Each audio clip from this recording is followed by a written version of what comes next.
B. Sejarah Rasulullah Shallallahu Alaihi Wasallam, bagian 1. Kehidupan bangsa Arab sebelum kelahiran Rasulullah Shallallahu Alaihi Wasallam. Kehidupan agama. Pada awalnya, mayoritas bangsa Arab mengikuti Nabi Ibrahim alaihi salam, yaitu ajaran tauhid untuk beribadah hanya kepada Allah Ta'ala. Setelah berlalunya waktu yang panjang, mereka melalaikan hal tersebut, walaupun ada sisa-sisa peninggalan ajaran tauhid Nabi Ibrahim alaihi salam. Hingga suatu saat di Mekah tersebutlah seorang yang bernama Amr bin Luhai dari suku Huza'ah yang sangat dihormati dan dimuliakan kaumnya karena kedermawanan dan perilakunya yang baik. Suatu ketika, ia pergi ke Syam dan di sana melihat masyarakatnya menyembah berhala sebagai bentuk ibadah. Ia menyimpulkan bahwa itu adalah perbuatan baik. Sekembalinya dari Syam, Amr pun membawa berhala yang bernama Hubal dan meletakkannya di Ka'bah. Lalu dia mengajak kaumnya untuk melakukan apa yang dilakukan penduduk Syam. Karena pengaruh kedudukannya, tak lama penduduk Mekah pun menjadi penyembahan berhala dan menjadi agama baru bagi mereka. Ajaran tersebut dengan cepat menyebar ke wilayah Hijaz, Mekah dan sekitarnya, hingga menyebar luas meliputi Jazirah Arabi. Bahkan, di sekitar Ka'bah ada ratusan berhala yang disembah. Dari sanalah mulai lagi bermunculan berbagai bentuk kesirikan, bid'ah, dan hurafat di masyarakat Arab. Kehidupan sosial. Struktur kehidupan sosial masyarakat Arab berkelas dan bersuku-suku. Adanya pemandangan yang sangat kontras antara kaum bangsawan dengan segala kemewahan dan kehormatannya dengan rakyat jelata dengan segala kekurangan dan kehinaan yang tak terperi. Kehidupan antar suku pun penuh dengan persaingan yang sering mengakibatkan pertikaian dengan bumbu fanatisme kesukuan yang kental.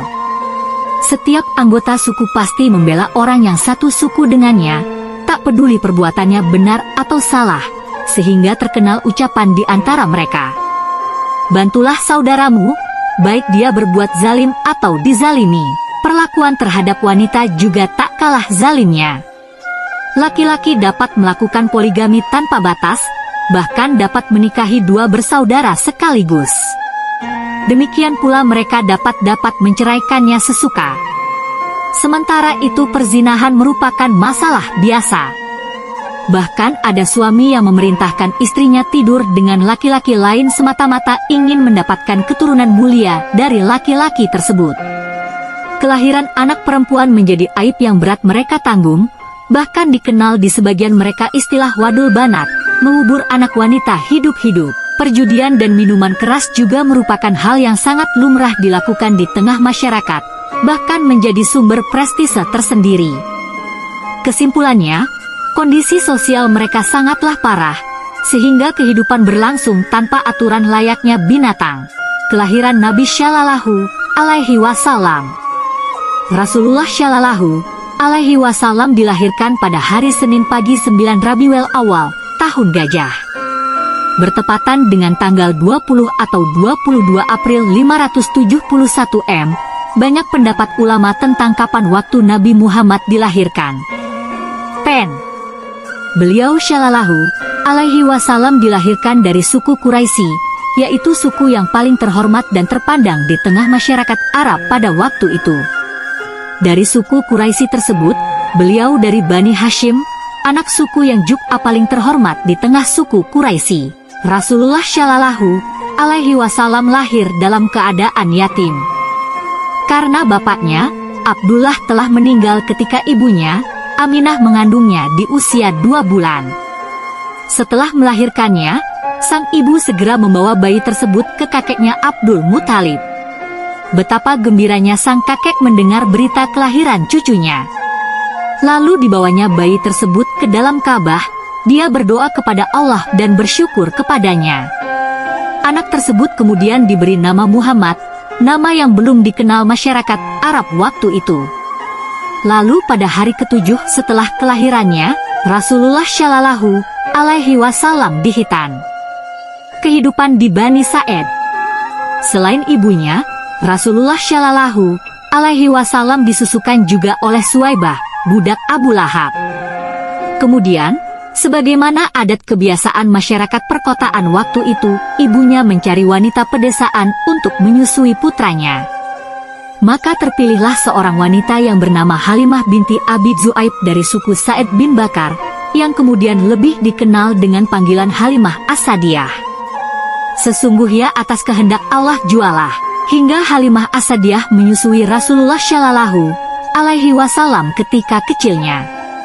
Sebab ketika pertama kali ditawarkan untuk menyusuinya, dia terasa enggan menerimanya, karena Rasulullah Shallallahu Alaihi Wasallam anak yatim yang tidak dapat diharapkan imbalan materi yang layak darinya. Tetapi, ketika tidak didapatkan lagi bayi lain untuk disusui, maka dia pun menerima bayi Muhammad untuk disusui di perkampungan Bani Sa'id. Ternyata dia tidak salah pilih, karena yang dia susui telah Allah persiapkan menjadi manusia paling agung di muka bumi ini yang akan membawa jalan terang bagi umatnya yang beriman. Maka wajar, setelah itu kehidupan Halimah As-Sadiyah penuh dengan keberkahan. Demikianlah, 5 tahun pertama kehidupan Rasulullah Shallallahu Alaihi Wasallam, dia lalui di daerah perkampungan dengan kehidupan yang masih asri dan udara segar di lembah Bani Sa'id. Hal tersebut tentu saja banyak berpengaruh bagi pertumbuhan Rasulullah Shallallahu Alaihi Wasallam, baik secara fisik maupun kejiwaan. Peristiwa pembelahan dada, Syaqqus Syadr. Pada saat Rasulullah Shallallahu Alaihi Wasallam berusia 5 tahun, dan saat beliau masih dalam perawatan Halimah As-Sadiyah di perkampungan Bani Sa'id, terjadilah peristiwa besar yang sekaligus menunjukkan tanda-tanda kenabiannya kelak. Peristiwa tersebut dikenal dengan istilah pembelahan dada, Syaqqus Syadr. Suatu hari, ketika Rasulullah Shallallahu Alaihi Wasallam bermain bersama teman-temannya, tiba-tiba datang malaikat Jibril menghampiri dan menyergapnya. Lalu dia dibaringkan, kemudian dadanya dibelah, lalu hatinya diambil, selanjutnya dikeluarkan segumpal darah darinya, seraya berkata, "Inilah bagian setan yang ada padamu." Kemudian hati tersebut dicuci di bejana emas dengan air Zam-Zam, setelah itu dikembalikan ke tempat semula. Sementara itu, teman-teman sepermainannya melaporkan kejadian tersebut kepada Halimah seraya berkata, "Muhammad dibunuh, Muhammad dibunuh." Maka mereka bergegas menghampiri tempat Rasulullah Shallallahu Alaihi Wasallam semula. Di sana mereka mendapatkan Rasulullah Shallallahu Alaihi Wasallam dalam keadaan pucat pasi. Setelah kejadian tersebut, Halimah sangat khawatir terhadap keselamatan Muhammad kecil Shallallahu Alaihi Wasallam. Akhirnya tak lama setelah itu, dia memutuskan untuk memulangkannya kepada ibunya di kota Mekah. Maka berangkatlah Halimah ke Mekah dan dengan berat hati dikembalikannya Rasulullah Shallallahu Alaihi Wasallam kepada ibunya. Bersambung. Jangan lupa like dan subscribe ya guys.